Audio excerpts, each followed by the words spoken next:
नमस्कार, प्रणाम सभी साथियों को। मैं के पूनिया फिर से आप लोगों का स्वागत करता हूं। साथियों, आज का जो अपना सेशन है इसमें कुछ महत्वपूर्ण बातें हैं, उन पर अपने चर्चा करेंगे। कई अभ्यर्थी मेरे से पूछ रहे थे कि सर परिवेदना का क्या नियम होता है, परिवेदना क्या होती है, उस पर चर्चा करेंगे।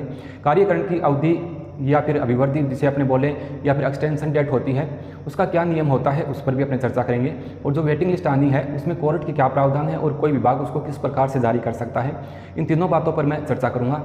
मैं बात वीडियो भर्ती के रिगार्डिंग ही कर रहा हूं, क्योंकि अभी आपने देखा होगा, स्क्रीन पे देख रहे हो, पहले 25 जून जो डेट थी वो थी, उसके पश्चात एक्सटेंशन वालों की डेट बढ़ा करके 10 जुलाई यहां पर की गई है। तो इसके संदर्भ में बच्चों के मन में कुछ संशय है, उस पर भी मैं बात साझा करूंगा। ये बातें बताना इसलिए ज़रूरी है कि कुछ बच्चे अपने नॉलेज के हिसाब से, अधूरा ज्ञान कभी कभी नुकसानदायक हो जाता है, तो उन बच्चों को भी अच्छे से इस बात का पता लगे कि क्या नियम इस चीज़ों के होते हैं। क्योंकि मैं इस दौर से काफ़ी गुजर चुका हूं, मेरे को काफ़ी टाइम हो गया।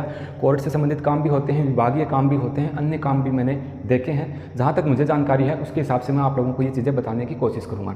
तो सबसे पहले कुछ ज़रूरी चीज़ें हैं, उन पर अपनी बात करते हैं। मैं यहाँ आपको लेकर चलता हूँ। जो भी एक बात देखिए, मैंने आपको पहले क्लास करवाई थी, उसमें मैंने विभागों के अनुसार अपनी नियमावली बताई भी थी पहले। तो इसमें यह होता है कि कोई भी प्रतीक्षा, कोई भर्ती हो गई और उसमें कुछ पद रिक्त रह गए, तो उसमें विभाग चाहे तो प्रतीक्षा सूची जारी कर सकता है। अगर 90% पद पहले भरे गए, उसके पश्चात 10% पद पीछे रिक्त हैं और एक निर्धारित तिथि रखी जाती है, उसमें वो उनको भरना चाहें तो वो भर सकते हैं। लेकिन इस बात की अनिवार्यता नहीं होती है कि आप अपने उस पर प्रेशर बनाए विभाग पे कि वो निकालें। एक बार आप स्क्रीन पर देख लीजिए इस चीज़ को, और फिर मैं बोर्ड पर लिखा हुआ है, मैं आपको बता दूँगा। इसमें यह होता है कि कोई भी प्रतीक्षा या कोई रिक्त पद रह गए हैं, तो यहाँ देखो, प्रतीक्षा सूची के लिए किसी विशिष्ट प्रावधान के अभाव में कोई प्रतीक्षा सूची नहीं होगी और किसी भी आधार पर खाली रह गए पदों को अगली भर्ती हेतु आगे बढ़ाना होगा। ऐसा भी कोर्ट का प्रावधान है। अलग अलग स्टेट में अलग अलग इस हिसाब से इसको रखा जाता है। बाकी किसी भी चीज़ के लिए अपने प्रॉपर दबाव नहीं बना सकते कि आप इस चीज़ को निकालो। ठीक है, तो ये बात आपके समझ में आ गई होगी। आगे मैं आपको लिए चलता हूँ। प्रतीक्षा सूची दो तरह से जारी होती है, क्योंकि काफ़ी डिटेल में बच्चे इसकी मांग कर रहे थे कि सर थोड़ा सा विस्तृत बताइए। देखो, व्हाट्सएप वगैरह पे फ़ोन पे बताना मुश्किल हो जाता है। भरे हुए पद, एक तो पहली भरे हुए पद खाली होने पर प्रतीक्षा सूची, यानी कि कई बच्चे या कैंडिडेट अभ्यर्थी ऐसे होते हैं जो एक बार ज्वाइन कर लेते हैं, फिर जो बॉन्ड वगैरह भरा जाता है उसके अकॉर्डिंग जो दावा प्रस्तुत किया जाता है वो पूर्णतः करके वो उस पद को छोड़ के चले जाते हैं, वो पद रिक्त हो जाता है। ठीक है, एक तो ये होती है। एक रिक्त रह गए पदों पर प्रतीक्षा सूची जारी हो, दोनों के अलग अलग प्रावधान हैं, दोनों के अलग अलग नियम हैं। ये जो है, तो इसमें अगर संबंधित विभाग है, भले वो शिक्षा विभाग है, भले वो चिकित्सा विभाग है, पुलिस विभाग है, ये उस पर डिपेंड करता है। लेकिन इस मामले में अधिकतर जो पद रिक्त हो चुके हैं उसको नेक्स्ट भर्ती में ही जोड़ा जाता है। ठीक है, रिक्त रह गए पदों पर प्रतीक्षा सूची संबंधित विभाग को अगर आवश्यक लगे तो यहाँ पर प्रतीक्षा सूची वो जारी कर सकता है, अगर पद खाली रह गए हैं तो। और बात ये हुई थी कि मैंने आपको पहले एक वीडियो में बताया था कि 10% से अधिक पद खाली रह जाते हैं और अंतिम प्रतीक्षा सूची जो जारी होती है उससे अगर 6 माह की अवधि पूर्ण नहीं हुई है तो एक प्रतीक्षा सूची यहाँ पर विभाग जारी कर सकता है। ये कोर्ट का ऐसा कोई डिसीजन नहीं है, ये विभागों के अपने अपने रूल्स होते हैं। उसके अकॉर्डिंग अगर यहाँ पर आपकी वीडियो की प्रतीक्षा सूची जारी करते हैं तो मैंने आपको बताया था कि जो प्रोविजनल की 171 की जो लिस्ट जारी हुई थी उसके पश्चात इस बात को रखा गया कि इसके पश्चात 6 महीने का समय नहीं होना चाहिए। तो ये आपका दायरा उसके अंतर्गत आ रहा है, इसमें प्रतीक्षा सूची आप लोगों की जारी हो सकती है। लेकिन पहले मैंने कोर्ट का एक आपको थोड़ा सा जो अंश था वो दिखाया था कि इसके लिए अपने किसी भी रूप में दबाव नहीं बना सकते हैं, ये अनिवार्यता नहीं है। ठीक है, बात समझ में आई होगी आपके। हाँ, इन चीज़ों पर भी अपने चर्चा करेंगे। देखो, कई बार अधूरा ज्ञान जो है वो नुकसानदायक हो सकता है। कई बच्चों को नॉलेज नहीं होता है, वो पहली बार होते हैं या फिर किसी भर्ती में उनका पहली बार काम पड़ा होता है, या फिर ये भी हो सकता है कि कई बार ओवर कॉन्फिडेंस अपने हो जाते हैं। आगे चल के सारी बातों पे मैं डिस्कस करने वाला हूँ। परिवेदना के बारे में जो अभ्यर्थी पूछ रहे थे वो सुन लो। परिवेदना क्या होती है? परिवेदना 2 टाइप से होती है। ठीक है, परिवेदना का मतलब ये है कि किसी ने कार्य, परिवेदना लगेगी कब? पहला सवाल तो ये है, परिवेदना लगेगी कार्य ग्रहण करने के बाद में। किसी ने ज्वाइन कर लिया उसके बाद में वो परिवेदना लगाता है संबंधित विभाग में।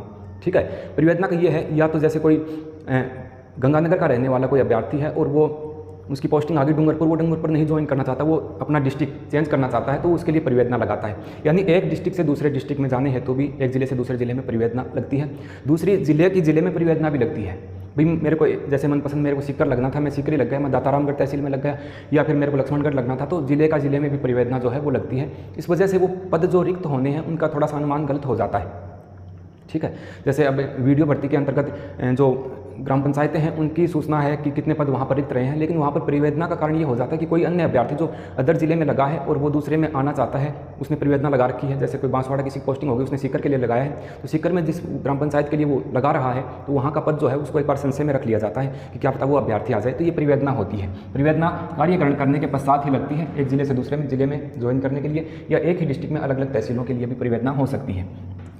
कार्यकरण अवधि जिसे अपना एक्सटेंशन डेट कहते हैं, जो अपने 25 जून पहले वीडियो के एग्जांपल के तौर पे मैं आपको बताऊं 25 जून थी और उसको बढ़ा करके अब 10 जुलाई कर दिया गया है। ठीक है, तो ये क्या इसका नियम होता है, कार्यकरण अवधि या अभिवर्ती नियम क्या होता है एक्सटेंशन डेट का। देखो, कोई भी एक्सटेंशन डेट होती है उसकी अवधि मिनिमम 3 महीने होती है। कोई अभ्यर्थी एक्सटेंशन ले सकता है तो वो कितने दिन ले सकता है, 3 महीने। यहाँ 10 जून के आसपास भी एक्सटेंशन वालों को 3 महीने पूरे नहीं होते हैं। मेरे ख्याल में 18 जुलाई को इनको 3 महीने पूर्ण होंगे। उसके पश्चात इनका जो दायरा है, इनका जो समय है वो पूर्ण हो जाएगा एक्सटेंशन लेने का। उसके बाद इनको एक्सटेंशन नहीं देंगे। अगर नए सिरे से शुरुआत करते हैं तो भी यहाँ पर एक्सटेंशन इनको दे नहीं पाएंगे। ठीक है, तो ये होता है कि हम अभी ज्वाइन नहीं करना चाहते, हमें एक बार मौका दीजिए। तो ये मौका जो है वो अधिकतम कितना होता है, 3 महीने के आसपास इसका समय जो है वो होता है। बात समझ में आ गई होगी, अब आप इसके बारे में जान गए होंगे। प्रतीक्षा सूची जो है इसके बारे में मैं बता दूं, कल भी मैंने किसी बच्चे को इसके बारे में राय दी थी। जैसे वीडियो भर्ती में प्रतीक्षा सूची अपनी अभी जारी होनी है, 750 या 800 पदों के आसपास रिक्त पदों की सूचना पहुंची है। अब मैंने आप लोगों को कहीं ना कहीं ये बताया था कि प्रतीक्षा सूची 2 टुकड़ों में भी जारी हो सकती है। अब कई बच्चे जो अधूरा ज्ञान रखते हैं उनको ये नहीं पता कि विभाग का एक नियम होता है, अगर 100 पद भी रिक्त हैं तो वो उनके 3 अंश बना सकते हैं। ठीक है, 100 पद हैं तो उनको वो 33 के हिसाब से बांट सकते हैं, 30 के हिसाब से बांट सकते हैं।